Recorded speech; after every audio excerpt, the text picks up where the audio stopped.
खजानायक बिरसा मुंडा, काजल माता, सबको मैं नमन करना चाहती हूँ। और विश्व आदिवासी दिवस 9 अगस्त साप्ताहिक 8 अगस्त का प्रोग्राम आयोजित किया है ठिकरी में।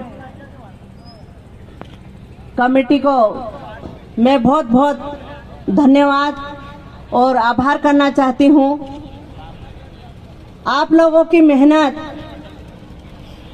हम लोग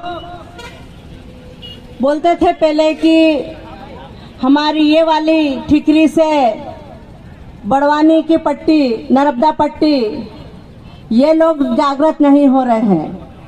हम बहुत विचार करते हैं कि इनमें सामाजिक विचार कब आएंगे। मैं जाति पे नहीं बोलूंगी कि भील, बारेला, पटलिया, भिलाला, हम सब एक है, पर जन जागृति के मामले में हमारे भिलाला लोग थोड़े पीछे थे। अब आगे हो जाएंगे, उम्मीद है, क्योंकि हमारे भाइयों ने, जो ठिकरी की टीम ने कड़ी मेहनत करके गांव-गांव जाकर हमारे समाज को जागृत किया है, हमारे युवाओं को जागृत किया है। जो कल तक आदिवासी समझता ही नहीं था कि मैं आदिवासी हूँ, कल तक दूसरों के झंडे ले रहे थे, आज आदिवासी समाज का झंडा खुद का नेतृत्व खड़ा कर रहे हैं। ये हमारी जन जागृति है, हमारे समाज की जन जागृति है। धीरे धीरे ये जन जागृति और ये हमारे सामाजिक विचार सरकार को बदलने की ताकत रखता है। पूर्व वक्ताओं ने हमारी बात रखी है, संविधान की बात रखी है, अधिकारों की बात रखी है। तो हम भी यही कहना चाहते हैं कि आदिवासी अपने आप को मान लो कि हम आदिवासी कौन है, हमारी संस्कृति क्या है, हमारे रीति रिवाज क्या है। सबसे ज्यादा पढ़े लिखे हमारे ही कुछ लोग हैं जिन्होंने हमारी संस्कृति को खोया है। वो अपने आप को आदिवासी मानते ही नहीं, बोलने में भी डर लगता उन्हें। लेकिन अब तो धीरे धीरे युवाओं की मेहनत रंग लगी है कि आप जय आदिवासी बोलने लगे हो। आज पीला गमछा बांधने लगे हो, धोती पहनने लगे हो, कुर्ता पहनने लगे हो। ये जन जागृति है। हमारे बुद्धिजीव दादा बैठे हैं, सोलंकी भैया बैठे, बड़ोले दादा बैठे हैं। ये युवाओं को बोलते हैं जागो, नहीं तो सरकार तुम्हें खा जाएगी।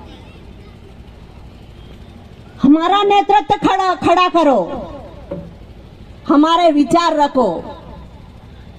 सरकार तो आदिवासियों के लिए है ही नहीं। आदिवासियों के अधिकार तो लौकी के तरह काट काट के न फेंक रही है। समझ रहे हो? आज के आपके अधिकार लौकी की तरह काट काट के बाजार में फेंक रहे हैं। और कुछ लोग, अभी चुनाव हो रहा था, कई लोग चुनाव में खड़े हैं, चुनाव लड़ के जीते भी है। अच्छी बात है, हमारा समाज नेतृत्व करना सीख गया है और आज कई सरपंच बन गए हैं कई जिलों में। लेकिन जो बने हैं वो एक सामाजिक विचारधारा से निकल के गए हैं। वो लोग आज सरपंच है, जनपद अध्यक्ष है, सदस्य है, ये बने हैं। ये नेताओं के टुकड़े पे निवाले पे नहीं गए हैं। आजकल आदिवासियों को खरीदने के लिए क्या क्या पासा खेलती है सरकार। लेकिन मैं बोलना चाहूंगी, हमारे युवा जाग चुके हैं। कई जगह तो हमारे युवाओं ने बिना खर्चे के सरपंच बना दिए हैं, बिना पैसे के, बिना दारू के सरपंच बना दिए हैं। ये सबसे बड़ी उपलब्धि है हमारे लिए और हमारे समाज के। ये विचारधारा है। विश्व आदिवासी दिवस जिस प्रकार कुछ समय पहले पता नहीं था कि विश्व आदिवासी दिवस क्या है, ये युवाओं की देन है। जो जगह जगह हमारे महापुरुषों की जयंतियां मनाते हैं, हमारे टंटे मामा की जयंती मनाते हैं, बिरसा मुंडा की जयंती मनाते हैं, ये ऐसे धीरे धीरे गांव गांव में 10 लोग मिलके 20 लोग मिलके ये जयंतियां मनाकर हमारे महापुरुषों का इतिहास बताकर आज बड़े बड़े आयोजन कर रहे हैं और उनका इतिहास बता रहे हैं कि हमारे महापुरुष कौन थे, हमारे क्रांतिकारी कौन थे। कल तक हमारे टंटिया मामा को नहीं पहचानते थे, बिरसा मुंडा को नहीं जानते थे, लेकिन हमारा युवा आज दिन रात मेहनत करके हमारे महापुरुषों को हमारे समाज के सामने ला रहे हैं। हमारे देवता ये है, हम दूसरों को देवता को मानते मानते हमारे देवता को भूल गए, लेकिन हमारे खत्री हमारे देवता तो ये सामने विराजमान है, इनको पूजो। हम जब तक दूसरों के झंडे उठाते रहेंगे, गुलामी की जंजीर में हम जकड़ते रहेंगे। अभी बहुत सारे लोग अभी कावड़ यात्रा में भगवा पहन पहन के घूम रहे हैं, आदिवासी है वो भी, उनको पता ही नहीं कि हम क्या है, बस राजनीति तौर पे उन्हें भगवा कपड़ा पिना दिया, बम बम भोले, बम बम भोले, नंगे पैर घूम रहे हैं। अरे जानो आदिवासी, मत बेवकूफ बनो। ये गैर समाज बाहर का आया हुआ तुमको डमरू बजा के रख देगा और तुम्हारा अधिकार खत्म कर देगा। समझो इस नीति, सरकार की नीति को, इन नेताओं की पॉलिसी पढ़ो। पहले सबसे पहले अटैक धर्म के नाम से हमारे समाज पे होगा। मैं धर्म के नाम से इसलिए बोलूंगी कि हमारा समाज सबसे ज्यादा धर्म की गुलामी कर रहा है। हमारी माता बहनों को धर्म से बाहर लाना पड़ेगा, तीज त्योहार से बाहर लाना पड़ेगा। हमारे